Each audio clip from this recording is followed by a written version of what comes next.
So we're going to talk wedges. And this is an area of real importance because it ties very nicely to a lot of things I've been talking about on the channel. Now, Lim is going to sort of hit some shots in the background on this video, and that's because we recently had a lesson.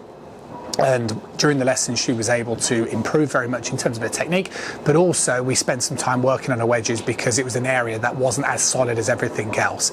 And that's very much the same for a lot of students that I meet as well. And what happens is that you mistake this idea of using the bounce to not being able to control your low point.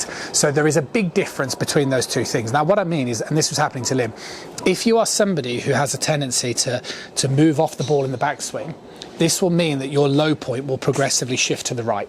And that means the club will come down too early and then you'll scoop at it.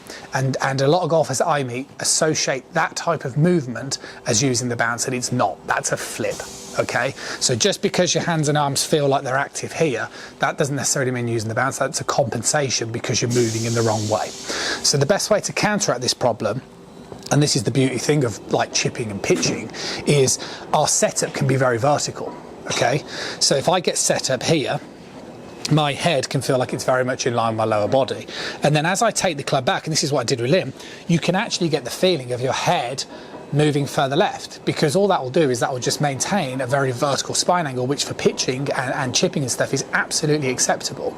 In fact, it's probably preferential, because if I get a little bit sort of too tilted, it means that I'm more likely going to, you know, sort of hit up on the ball. If I get very, very vertical, it actually pretty much guarantees really good sort of contact.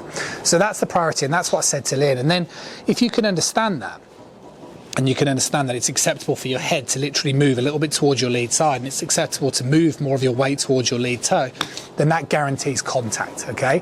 So then if you can guarantee contact, you have an option. Then you can start playing around with your arms. So the big thing that I like is a stock shot of your arms being straight, okay? And that produces a real sort of consistent sort of flight.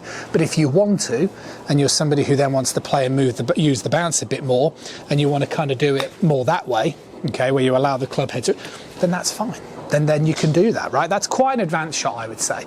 I'd say for the majority of golfers, you do really need to be able to do that type of shot first, as opposed to trying to use too much of the bounce and stuff. But the bigger message on this video, as I was saying to Lynn, is because she was, like I say, moving too much this way and then hitting it like that and associating that's using the bounce, and it's not. That is a flip. So make sure you practice getting your head nice and still, get your weight on your lead side, feel like your head moves a little bit more towards the target side in the backswing, and then you can start playing around with using the bounce, your wrists, and do whatever you want from there. I'll see you soon.